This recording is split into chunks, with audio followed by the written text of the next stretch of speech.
স্বাগতম তোমাদের সবাইকে আমাদের আজকে সেকেন্ড ক্লাস এই বিষয়ের উপর। সেটা হচ্ছে মেকানিক্স বা বলবিদ্যা। তোমরা ভালো করে জানো যে তিনটা কোর্স তোমাদের ফার্স্ট ইয়ারে। একটা হচ্ছে তোমার বলবিদ্যা নামেই এটা আছে, মানে পুরোটা একটা ম্যাথমেটিক্যাল এবং ম্যাথমেটিক্যাল ফিজিক্সের কিছু ইন্ট্রোডাক্টরি, বা আমরা যদি বলি যে মেকানিক্স পড়তে গেলে বা অ্যাডভান্সড মেকানিক্স বোঝার জন্য ম্যাথমেটিক্যাল যে সাপোর্ট প্রয়োজন হয়, সেটা একটা আর একটা হচ্ছে বেসিক মেকানিক্সের যে ইন্ট্রোডাক্টরি ফাউন্ডেশন যেটা আছে সেইটা নিয়ে মূলত এই সাবজেক্টটা করা হয়েছে এখানে। আহ, অনেক কিছু তোমরা ইন্টারমিডিয়েটের কনসেপ্ট গুলো অনেক কিছু জেনে আসছো, এখানে একটু ডিটেলস পড়তে হবে এটা আর কি। তবে খুব বেশি ক্রিটিক্যাল ভাবার কোনো কারণ নেই, কারণ আমরা যদি ধাপে ধাপে এগিয়ে যাই তাহলে খুব একটা সমস্যা হবে না আশা করি। এরপরে সাবজেক্টটা হচ্ছে বস্তুর ধর্ম ও তরঙ্গ। এটা একটু ক্রিটিক্যাল, কম্পারেটিভলি একটু ক্রিটিক্যাল। আমি যদি কম্পেয়ার করে বলি তাহলে বলবিদ্যা যেটা আমরা পড়ছি এটার চেয়ে ওটার সিলেবাসটা আরেকটু লেংদি, এটাও লেংদি সিলেবাস, তিনটা সাবজেক্টই লেংদি সিলেবাস। তবে ওটাতে আমাদের আর একটু বেশি মনোনিবেশ করতে হবে সিকুয়েন্সিয়ালি। আর এই যে বলবিদ্যাটা আমরা পড়ছি, এই বলবিদ্যার নলেজটা কিন্তু ওখানেও কাজে আসবে। আর এই দুটোর থেকে একটু ডিফারেন্ট ফিল্ডের সাবজেক্ট হচ্ছে তাপ ও তাপগতিবিদ্যা। ওটা থার্মাল ফিজিক্সের একটা ইন্ট্রোডাক্টরি সাবজেক্ট আমরা বলতে পারি। ইন্ট্রোডাক্টরি হলো অ্যাডভান্সড লেভেল পর্যন্ত টাচ করা আছে। সো শুরু থেকেই যদি সবাই সিরিয়াসলি পড়াশোনাটা না করো, আমি একটা কথা বলি, সেটা হচ্ছে আগের দিন আমি বলেছিলাম জাতীয় বিশ্ববিদ্যালয়ে পড়ছো বলে তোমার নিজেকে ছোট করে দেখার কিছু নাই। তুমিও চাইলে অনার্সের পরে রিসার্চ মাস্টার ডিগ্রি করতে পারবে, স্কলারশিপের জন্য চেষ্টা করতে পারবে, পাবলিক ইউনিভার্সিটিতে ট্রাই করতে পারবে, বাইরেও ট্রাই করতে পারবে। তুমি যদি আইএলটিএস করো অথবা সাবজেক্ট জিআরই করো, তাহলে তোমার ফিউচার কিন্তু আটকে থাকবে না, সীমাবদ্ধ থাকবে না। কিন্তু যে ঘটনাটা ঘটবে সেটা হচ্ছে তুমি যদি ফাউন্ডেশনটা মানে ফিজিক্সের বেসিক ফাউন্ডেশনটা যদি স্ট্রং না করো, তাহলে সামনের দিকে গিয়ে কিন্তু হোঁচট খাবে বারবার এবং নিজের কাছেই নিজে নিগৃহীত হবে। সেই কারণে লেখাপড়াটা শিখেই রেজাল্টটা ভালো করতে হবে। আর সর্বোপরি কথা হচ্ছে আমি গত আহ, 2-3 বছর বা 1-2 বছরের প্রশ্নের প্যাটার্নে দেখলাম যে এই যে যে তোমরা সাজেশন নির্ভর একটা লেখাপড়া করতে আগে, এই সাজেশন নির্ভরতার জায়গাটা কিন্তু সংকুচিত হয়ে আসছে, উঠে যাচ্ছে। কেননা তোমাকে ডিটেলস পড়তে হবে, এবং আমি এটা সমর্থনও করি। কেননা তুমি এই সাবজেক্টের উপরে মাস্টার্স করবে, তার মানে you will become a master of this subject. তো তুমি যদি সেটা মানে সিকুয়েন্সিয়ালি না শিখে তুমি যদি সাজেস্টিভলি আগাও, তুমি নিজে চিন্তা করো, তাহলে তোমার শেখার মধ্যে একটা গ্যাপ রয়ে যাচ্ছে না? আর এই গ্যাপটার কারণে তোমাকে কিন্তু সাফার করতে হবে। তো যাই হোক, আহ, তোমাদের কলেজে ক্লাস হোক না হোক বা কি হয় আমি ঠিক জানি না, সব কলেজে হয়তো একরকম নয়, কিন্তু বাস্তবতা হচ্ছে এটা তোমার ক্যারিয়ার এবং তোমাকেই তোমার ক্যারিয়ারটা সম্পর্কে কেয়ারফুল হতে হবে। আর সেজন্যই আমি তোমাদেরকে সময়টা দিচ্ছি বা দিতে চেষ্টা করছি। আর যদি সিলেবাসের লেন্থ চিন্তা করো তিনটা, তো সে তুলনায় যতগুলো ক্লাস আমাকে নিতে হবে সেই তুলনায় কোর্স ফিটাও কিন্তু একদম কমিয়ে রেখেছি। কারণ তোমরা খুব র্যাশনালি চিন্তা করে দেখো, দয়া করে যারা ওই যে বিভিন্ন ছাত্ররা 8টা 10টা 15টা ভিডিও ফাইল করে বিক্রি করো, ওগুলোর সাথে তুলনা করবে না বাবা। আমার ক্লাসগুলি করো, করলে বুঝতে পারবে যে তফাৎটা কোথায় এবং আমি কতটুকু কষ্ট করি তোমাদের জন্য, তোমাদের শেখানোর জন্য। তো যাই হোক, এগুলো মাথায় রেখেই আশা করি আমরা সবাই অ্যাক্টিভলি কন্টিনিউ করব এবং নিজের ক্যারিয়ারের ব্যাপারে আমরা কেয়ারফুল থাকবো। এবার আসা যাক, আমরা আজকে শুরু করব আয়ত একক ভেক্টর থেকে। এর আগ পর্যন্ত ডিসকাস করা আছে আগের ভিডিওতেও, তোমরা সেটা পাবে। আমরা এখান থেকে শুরু করছি আজকে।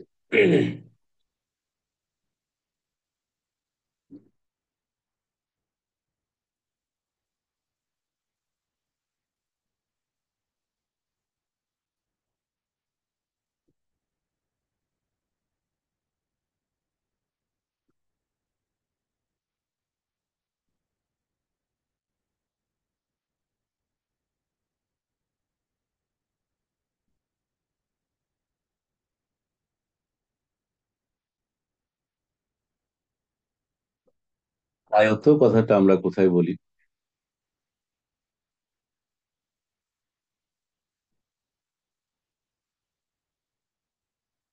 আয়তাকার। যদি কোনো কিছু বলা হয় আয়তাকার, তাহলে আয়তাকার বলার সাথে আমার মাথার মধ্যে কি কাজ করে? কিরকম একটা স্ট্রাকচার দেখি আমরা?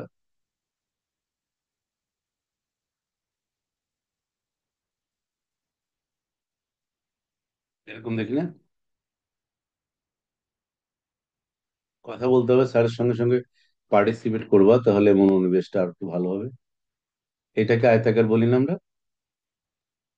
জি স্যার। মানে কি? মানে হচ্ছে প্রত্যেকটা অ্যাঙ্গেল 90 ডিগ্রি। অর্থাৎ এই যে এক্স অ্যান্ড ওয়াই এক্সিস, এর মধ্যে অ্যাঙ্গেল হচ্ছে 90 ডিগ্রি। সেই জন্যই আমরা আয়ত শব্দটা বা রেক্ট্যাঙ্গুলার শব্দটা এখানে ইউজ করেছি। এইবার আসা যাক একক ভেক্টর। তো একক ভেক্টর মানে that will be defined both in direction and magnitude. এখন একক মানে হচ্ছে ওয়ান। তাহলে আমি বুঝতে পারছি এক মান বিশিষ্ট, এক বা একক মান বিশিষ্ট একটা ভেক্টরের কথা আমরা বলছি। এখন যদি সেটা এক্স অক্ষ বরাবর হয় তার একটা নাম হবে, ওয়াই অক্ষ বরাবর হলে তার আর একটা নাম হবে। যেমন আমরা এখানে এক্স অক্ষ বরাবর যেটা, তার নাম দিয়েছে আই। ক্যাপ চিহ্ন মানে হচ্ছে ওয়ান বোঝাচ্ছে, ভ্যালু ওয়ান। অর্থাৎ I is not equal to J. তার কারণ angle between I and J is equal two 90 degree. সুতরাং আমরা জানি যে দুটো ভেক্টর সমান হতে হলে তাদের মান এবং দিক উভয়েই সমান হতে হবে। শুধুমাত্র মান বা শুধুমাত্র দিক সমান হলে তারা সমান হবে না, কিন্তু তাদের মান সমান। অর্থাৎ modulus of I is equal two, গতদিন আমরা ভেক্টরের মান কিভাবে প্রকাশ করতে হয় সেটা নিয়ে ডিসকাস করেছিলাম। ভিডিওটা দেখো। Modulus of J is equal two one. ঠিক আছে?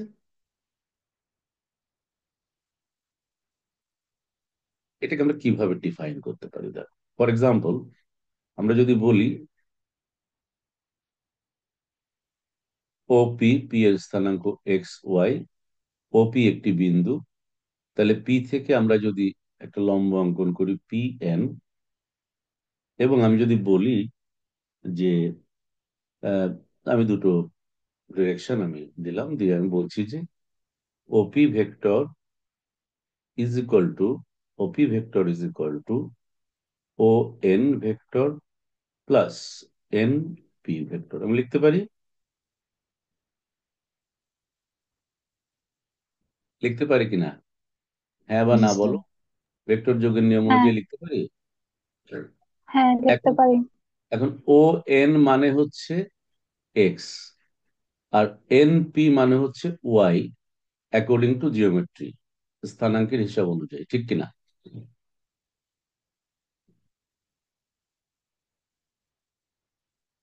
ঠিক কিনা বলো? জি স্যার। তাহলে বিষয়টা দাঁড়াচ্ছে এরকম যে আমি যদি বলি যে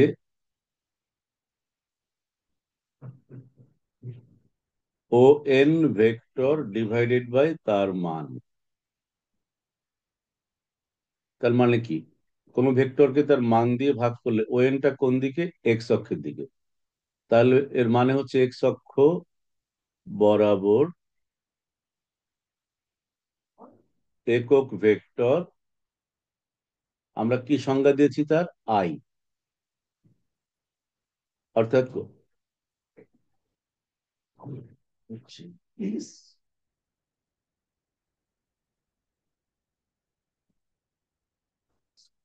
ও এন ভেক্টর মানে হচ্ছে এক্স অক্ষ বরাবর। আমরা উপাংশের কথাটা এর আগে কিন্তু একবার বলে এসেছি। ওপি যদি টোটাল ভেক্টর হয়, বা ওপিটাকে যদি আমি এমন ভাবে চিন্তা করি যে সেটা হলো পরস্পর সমকোণে অবস্থিত দুটো ভেক্টর ওএন এবং এনপি এর লব্ধি ভেক্টর, তাহলে অবশ্যই ওএন অংশটি হচ্ছে ওপি এর এক্স উপাংশ, আর এনপি অংশটি হচ্ছে ওপি এর ওয়াই উপাংশ। যেমন দেখো, তুমি এখান থেকে লম্ব টানলে দেখো, এটা আর এটা একই জিনিস। ওয়াই এর ডিরেকশন হচ্ছে জিরো থেকে upward positive, downward negative. X এর ডিরেকশন জিরো থেকে রাইটওয়ার্ড পজিটিভ, লেফটওয়ার্ড নেগেটিভ। তাহলে আমরা অবশ্যই এটা সমান্তরাল যদি ধরি, তাহলে এই বাহু বা এই অংশটুকু আর এই অংশটুকু একই ভেক্টরকে নির্দেশ করে, তাই আমরা লিখেছি OP equal to ON plus N. বোঝা গেল? তাহলে ওএন কে যদি আমি তার মান দিয়ে ভাগ করি, সেটা যেহেতু এক্স অক্ষ বরাবর, অবশ্যই সে তার এক্স অক্ষ বরাবর একক ভেক্টরকে নির্দেশ করবে, তার সেটা হচ্ছে আই। তাহলে আমি কি লিখতে পারি? সুতরাং O N is equal to vector O N is equal to modulus of O N vector, মানে ইটস স্কেলার ইন্টু আই। এখন একটু আগে আমরা দেখলাম ও এন বা modulus of O N vector মানে হচ্ছে এক্স, তার মানে আই এক্স। একইভাবে একইভাবে আমরা বলতে পারি এনপি ডিভাইডেড বাই তার মান ইজ ইকুয়াল টু জে। সুতরাং NP is equal to modulus of NP into J, অর্থাৎ জে ওয়াই।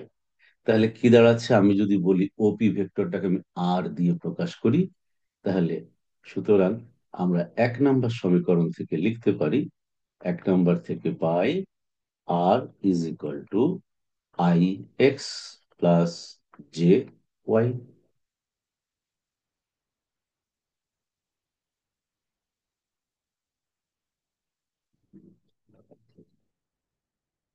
Any confusion?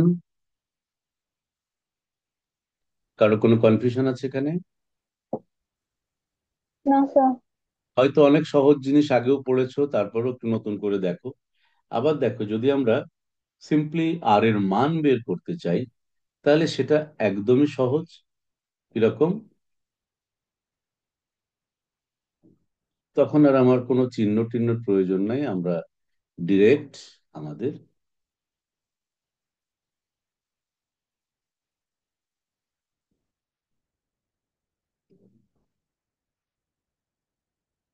জ্যামিতিক পদ্ধতি ব্যবহার করতে পারি। সেটা হচ্ছে, দেখো, O P square is equal to O N square plus N P square. তা ও এন মানে এক্স আর এন পি মানে হচ্ছে ওয়াই। তাহলে আর ওপি মান হচ্ছে আর এর মান, অর্থাৎ modulus of r square is equal to x square plus y square. Modulus of r square মানে হচ্ছে r square is equal to x square plus y square. So r is equal to square root of x square plus y square in two dimensional concept. আশা করি এখানে কারোর কোনো problem থাকার কথা না, কারণ এটা এত কঠিন কিছু না। তারপরে যতবার কনফিউশন তৈরি হবে ততবার ভিডিওটা দেখে নিও। এবার আমরা যাচ্ছি, তাহলে একইভাবে আমরা যদি ত্রিমাত্রিক স্থানাঙ্ক ব্যবস্থা চিন্তা করি,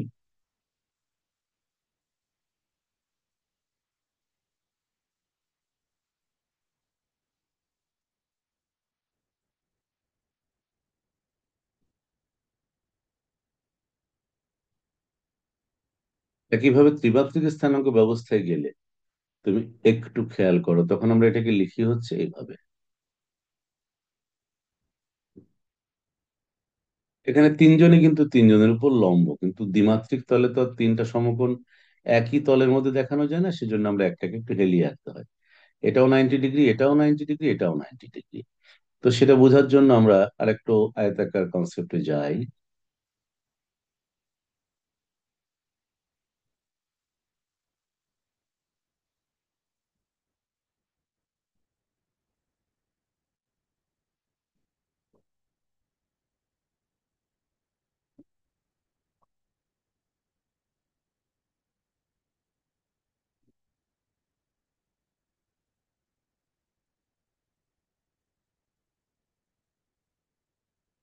এই দেখো, এই হচ্ছে মনে করো তোমার এক্স, এটা ওয়াই, তো এটা হচ্ছে জেড।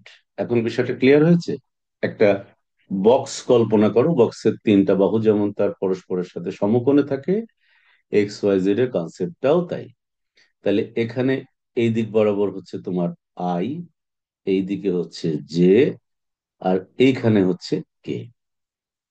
এখন যদি আমরা যে কোনো একটি পয়েন্ট নিই, সে ফর এক্সাম্পল এটা হচ্ছে আমার পি বিন্দু, তার স্থানাঙ্ক হবে এক্স ওয়াই জেড।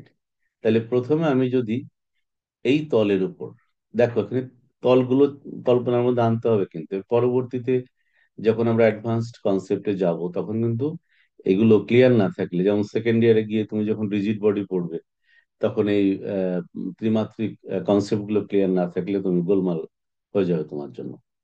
তাহলে তুমি প্রথমে এখানে একটা লম্ব আঁকো, এই তলের উপর লম্ব এঁকেছো, যেমন তোমার ঘরের ফ্লোর, আর উপরে কোনো টেবিলের কর্নার থেকে একটা লম্ব টানলে টেবিলের পায়াটা তোমার ফ্লোরের উপর লম্ব। এবার তোমার যে অরিজিন সেখান থেকে তুমি এটা টানো। তাহলে এটা হচ্ছে এক্স ওয়াই তলে পড়েছে। তুমি মনে মনে কল্পনা করো বিষয়টা এরকম। এই হচ্ছে তোমার ওয়াই অংশ, এটা হচ্ছে এক্স অংশ, এইটা হচ্ছে জেড অংশ। তাহলে এই জেড অক্ষ বরাবর একক ভেক্টর যদি কে হয়, তাহলে তোমার এখন এই টোটাল ভেক্টরটা গিয়ে দাঁড়াচ্ছে, প্রথমে ধরো ও থেকে এটার নাম দাও এন। তাহলে ও এন মানে হলো, এটা মনে করো এম, এম এন। তাহলে ও এন মানে হচ্ছে O M plus M N, এটা হলো এই ও এন এর অর্থ। আর ওপি মানে হচ্ছে, ওপি মানে হচ্ছে O N plus N P. তা ও এন মানে আবার হচ্ছে O M plus M N plus N P. এখন দেখো ঠিক আগের মতোই, এইটুকু হচ্ছে এক্স এর সমান্তরাল, তাহলে আই এক্স, এটা হচ্ছে ওয়াই এর সমান্তরাল, তাহলে জে ওয়াই, আর এটা হচ্ছে জেড এর সমান্তরাল, তাহলে কে জেড। অর্থাৎ I x plus J Y plus K Z. সুতরাং any vector in a three-dimensional space we can express in terms of rectangular unit vectors like this. একইভাবে এটা ভ্যালু হবে মডুলাস অফ আর হবে ঠিক, যদি এরকম নেই তাহলে আর স্কোয়ার ইকুয়াল টু আসবে, দেখো প্রথমে O N square is equal to O M square plus N P square. তাহলে দেখো আর এর মান হচ্ছে O N square plus O N square plus N P square. আবার ও এন স্কোয়ার মানে হচ্ছে তোমার ও এন স্কোয়ার মানে হলো তোমার ও এম স্কোয়ার, কারণ এটা কিন্তু সমকোণ, তুমি ভুলে গেলে চলবে না যে এক্স আর ওয়াই এর মধ্যে সমকোণ।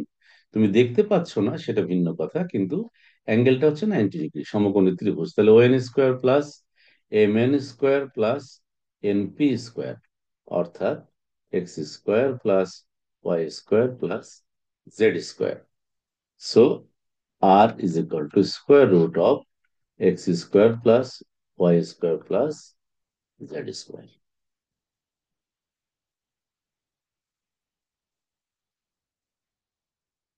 কোনো কনফিউশন আছে এই লেকচারে?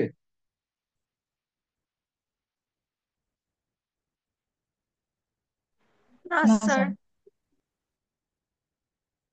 এগুলো খুব মজার জিনিস, কিন্তু ওই বিষয়টা মাথায় রাখতে হবে যে তোমাকে আহ, অবশ্যই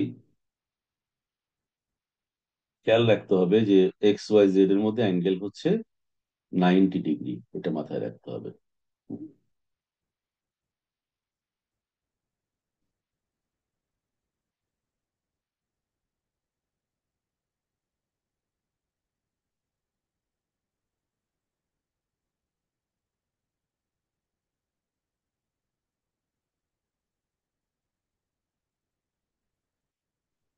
এখানে আরেকটা জিনিস একটু আমি বলে যাই।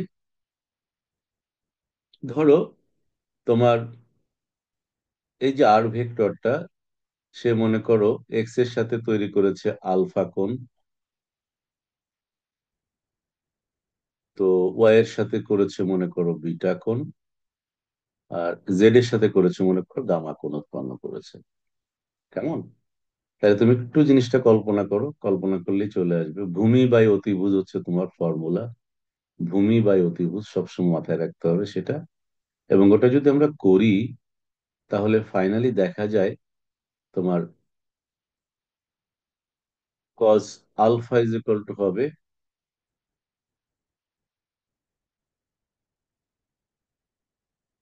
কস আলফা ইকুয়াল টু হবে X by R, cos beta is equal to হবে ওয়াই বাই আর, আর হচ্ছে তোমার কস গামা ইকুয়াল টু হবে জেড বাই আর। অর্থাৎ সবগুলোই ওই ভূমি বাই অতিভুজ তো কমন, অতিভুজটা তো আসলেই আহ, আর, তাই না? তো অতিভুজ নিয়ে আমাদের আর কোনো প্রবলেম নাই। আর হচ্ছে তোমার ভূমি এক্স অক্ষ বরাবর যখন অ্যাঙ্গেল, তাহলে ভূমি এক্স অক্ষ এক্স, ওয়াই অক্ষ বরাবর হলে ভূমি ওয়াই অক্ষের স্থানাঙ্ক ওয়াই, জেড অক্ষ হলে জেড, আর অতিভুজ হচ্ছে আর। তাহলে এগুলোকে আমরা বলি ডিরেকশন কোসাইন। এগুলো সব আমরা আস্তে আস্তে বের করব বা দেখবো, অসুবিধা নেই। এবার আরো একটা পদ্ধতিতে আমরা বের করতে পারবো, সেটা হচ্ছে কি দেখো, আহ, সেটা আমি দেখাবো আবার তোমাদেরকে ডট গুণন ক্রস গুণন পড়ানোর পরে, এখন না। এখন পড়ালে আবার ইয়ে লাগবে, কনফিউশন লাগবে। হুম। এ পর্যন্ত কারো কোনো কথা আছে? আশা করি থাকার কথা না, এটা এমন জটিল কোনো জিনিস না। তোমাদের পরিচিত বিষয় বলতে পারি। তাহলে এবার আমরা একটা জিনিস দেখবো, দুটো পয়েন্ট যদি থাকে, দুটি বিন্দুর সংযোজক ভেক্টর যদি বের করতে হয়, সেক্ষেত্রে আমরা কিভাবে করতে পারি ত্রিমাত্রিক স্থানাঙ্ক ব্যবস্থায়। হুম, দুটি বিন্দুর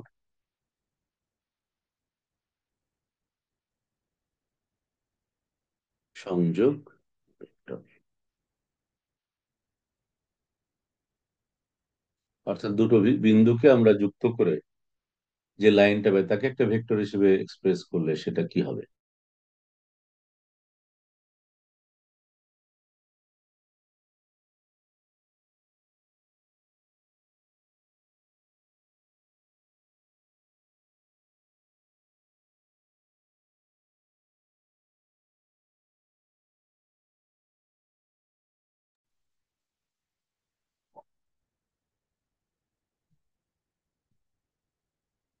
প্রথমেই আমরা স্থানাঙ্ক কাঠামোটা আঁকি।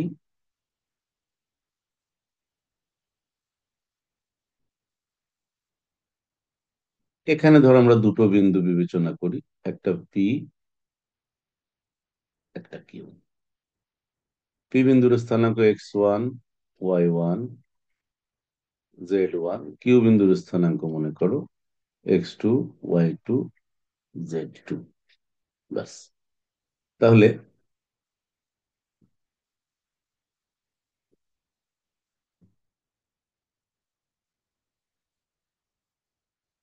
এটা একটা ভেক্টর, এটা আর একটা ভেক্টর, এটা একটা ভেক্টর।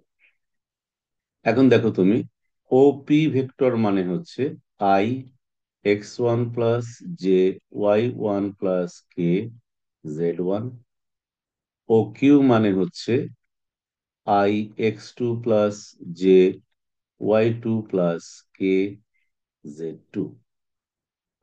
এখন ভেক্টর যোগের নিয়ম অনুযায়ী OP plus P Q equal to O Q.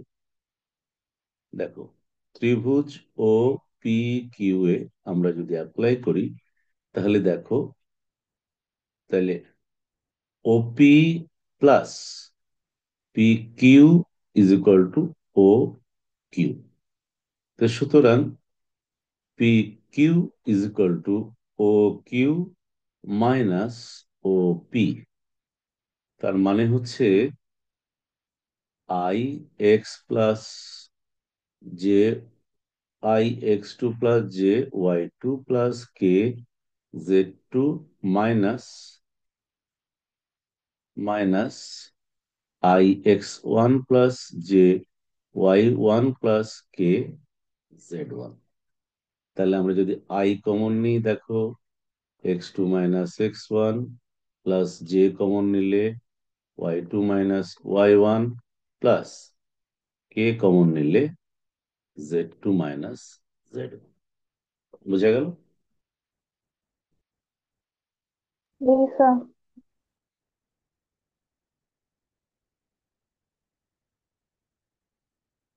এভাবে আমরা দুটো ভেক্টরের আহ সংযোগীয় দুটো বিন্দুর সংযোজক রেখা যে ভেক্টর নির্দেশ করে সেটা আমরা দেখাতে পারি।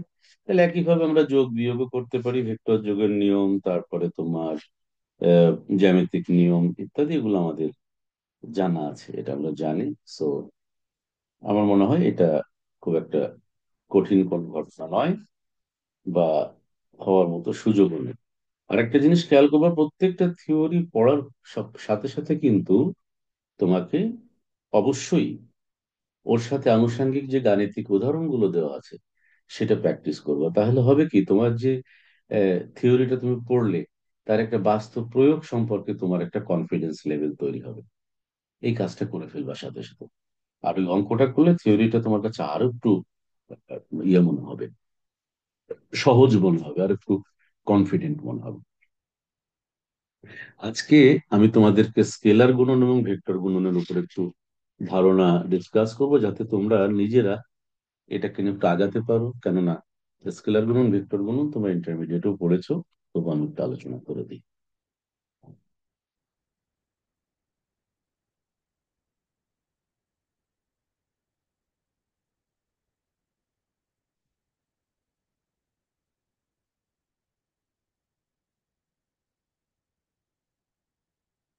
দুটো ভেক্টরের মধ্যে যে পদ্ধতিতে গুণ করলে ফলাফল একটি স্কেলার রাশি হবে।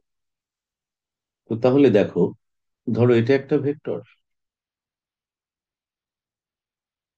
এটা আর একটা ভেক্টর, তাদের মধ্যবর্তী অ্যাঙ্গেল মনে করো theta. O P, O P is equal to vector A, O Q is equal to vector B.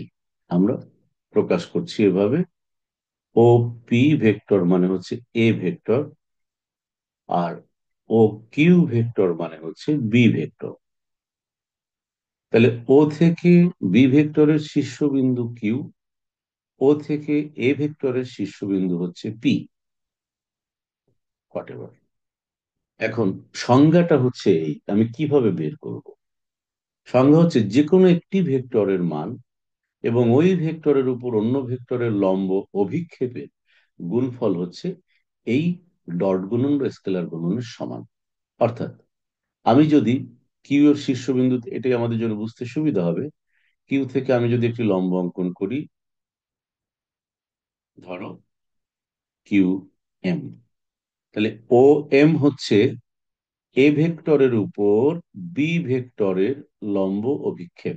আমি আবারও বলছি, যে কোনো ভেক্টরের শীর্ষবিন্দু থেকে অন্য ভেক্টরের উপর একটি লম্ব অঙ্কন করা হলে, এটা হচ্ছে লম্ব, লম্ব অঙ্কন করা হলে সেটি যে অংশ কেটে দেয় বা যে অংশে ছেদ করে, ওই অংশটুকুকে বলা হয় ওই ভেক্টরের উপর অপর ভেক্টরের লম্ব অভিক্ষেপ। মনে থাকবে? জি স্যার। তাহলে এ এবং বি ভেক্টরকে আমরা ডট গুণন যেটা বলছি, এ বি এর ডট গুণন বলে আমরা যে কথাটা বলছি, সেটার চিহ্নিত করতে হবে এভাবে, এ ডট বি। কি বললাম? যে কোনো একটি ভেক্টরের মান, তাহলে এ ভেক্টরের মান ধরলাম আমরা, কেননা তার উপর আমরা অন্যটির লম্ব অভিক্ষেপ নিচ্ছি, ইন্টু ওই ভেক্টরের উপর অন্য ভেক্টরের লম্ব অভিক্ষেপ মানে ও এম। এখন আমরা একটু এখানে দেখি, O M by O Q is equal to, O M by O Q is equal to cos theta. তাহলে O M is equal to O Q cos theta. এখন এখানে দেখো, O Q modulus of O Q মানে হচ্ছে modulus of B vector. তাহলে আমি বলতে পারি modulus of V vector cos theta. তাহলে কি দাঁড়াচ্ছে? মডিউলাস অফ এ, এই মডিউলাস দেওয়ার সাথেই কিন্তু এটা স্কেলার হয়ে গেল, এটার ভেক্টর নাই, তুমি ইজিলি এর মাঝখানে গুণ চিহ্ন ব্যবহার করতে পারো, into modulus of b cos theta. এবার এটাকে মডুলাস অফ এ মানে a scalar a, modulus of b মানে বি কস থিটা। এই হচ্ছে ডট গুণনের মূল সংজ্ঞা। এখন তুমি এই অনুযায়ী করতে পারো। এখন যদি আয়তাকার একক ভেক্টর গুলোর ক্ষেত্রে এটা প্রয়োগ করো তাহলে কি হয় দেখো। এইদিকে হচ্ছে আই, এইদিকে জে, এইদিকে কে, কেমন? তাহলে তুমি দেখো I dot J is equal to modulus of I modulus of J cos 90 is equal two zero. কেননা কস 90 মান জিরো, আই এবং জে এর মধ্যে অ্যাঙ্গেল হচ্ছে 90 ডিগ্রি। একইভাবে J dot K is equal two zero, K dot I is equal two zero. অন্যদিকে যদি আমরা একই ভেক্টরকে করি, যেমন ধরো